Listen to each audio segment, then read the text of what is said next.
Here's again, Hitler knows something that your textbooks have evidently not taught you, which is that this was a project of the Democratic Party to create white supremacy because Andrew Jackson stole that land, he gave it to settlers in exchange for their votes. He sold it at bargain basement prices. And so white supremacy becomes the foundational ideology of the Democratic Party, not just with regard to blacks, but also with regard to American Indians.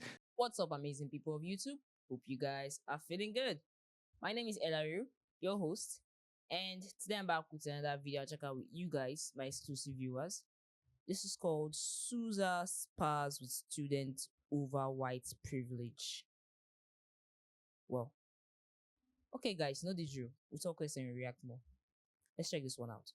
So you were talking about the evolution of the term white supremacy, racism, all of those ideas, but the fact is white supremacy is not new. The conservative values that you and many here wish to uphold, y'all kind of ignore the fact that this country was founded on the genocide of Native Indigenous peoples who were called primitive savages and murdered, massacred.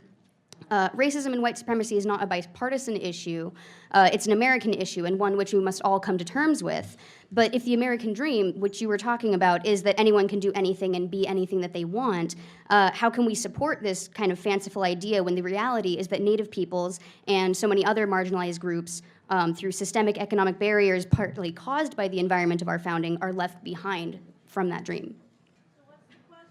The question is, I'll rephrase it. The question is, isn't it true that America was contaminated by white supremacy from the very beginning, and that the genocidal acts of white supremacy, like the displacement, relocation, and massacre of the Native Indians, is an American crime and not a partisan crime? Let me answer it this way. First of all, who were the people who took the American Indians off their ancestral lands, drove them further west, enslaved the ones who stayed, killed the ones who resisted? The answer, the Jacksonian Democrats of the 19th century. They did it. Now, what is the proof of this? This is very interesting. The proof of this, weirdly enough, is Hitler himself. When Hitler was sitting in Landsberg prison, Hitler had a problem, and the problem was that he wanted Germany to be a superpower in the way that Britain and France were, the superpowers of Europe. And Hitler was thinking, we have to do this through colonialism, because that's how the British and the French became powerful. The British run India, they run half of Africa, the French have colonies all over the world. Hitler thought, Germany needs to do that. But he realized, but there's nothing left to take. All the real estate on the planet has been sort of occupied. So how can Germany become a great power? And then Hitler realized Andrew Jackson figured out how to do that in the United States. His formula was really simple. Drive the Indians off their land, kill the ones who resist, enslave the ones who remained. In other words, Jackson didn't have to leave his neighborhood. He performed genocide and colonialism right at home. And Hitler said, I got to do that.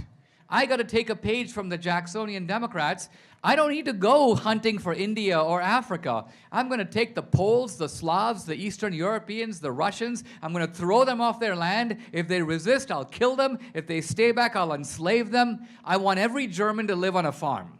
This is Adolf Hitler, taking a page from the book of the Jacksonian Democrats of the 19th century. Now, this has been exposed very recently by the historian Timothy Snyder and others. But here's again, Hitler knows something that your textbooks have evidently not taught you, which is that this was a project of the Democratic Party to create white supremacy because Andrew Jackson stole that land, he gave it to settlers in exchange for their votes. He sold it at bargain basement prices. And so white supremacy becomes the foundational ideology of the Democratic Party, not just with regard to blacks, but also with regard to American Indians. So no, this is not a bipartisan issue. This is not an American tragedy. Remember, we fought a big civil war over issues like this. One bunch of Americans did really bad things, and another bunch of Americans, otherwise called Republicans, stopped them.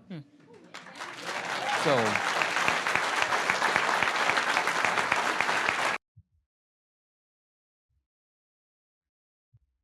This is brand new information.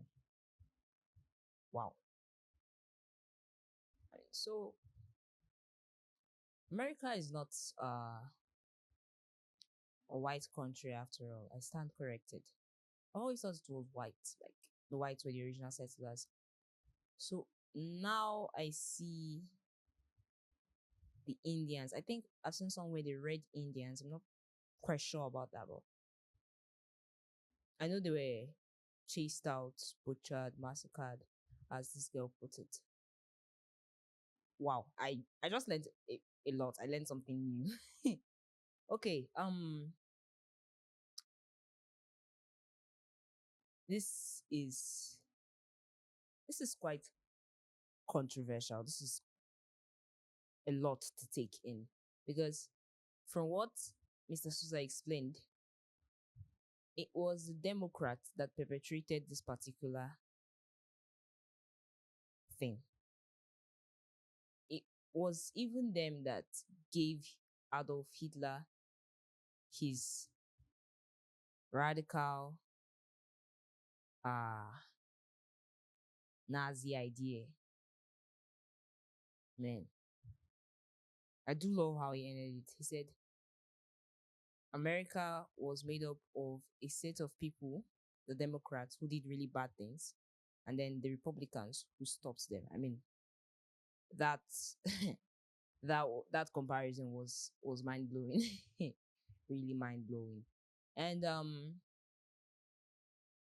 okay, now I see why almost every leftist says white supremacy exists, white privilege is a thing.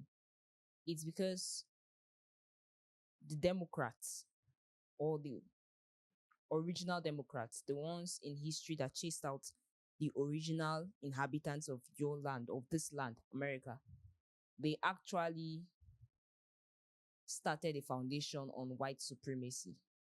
They were the conspirators of that particular theory. And now that the Republicans have come into face, or when the Republicans came into face in history, they managed to quell some of this, managed to silence some of it.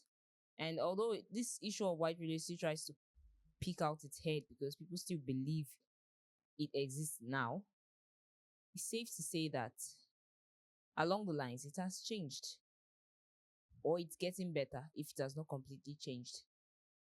And white privilege gives way to racism because by the time you feel like you're superior to someone else because of your skin color, then you do everything within your power to make sure that they feel inferior. So that's basically it. And we can now see that with the actions that America, Britain took in the years they took them, slavery became abolished. And with slavery abolished, racism started getting quelled.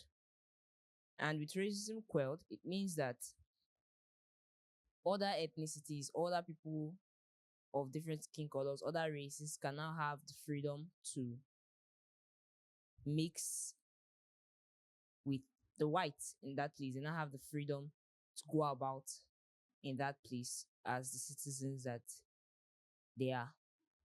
That's wonderful. Really wonderful. Please, guys, let me know if you also learned something new as I did. And of course, remember to leave a thumbs up at the end of this video. Thank you so much for watching and stay safe.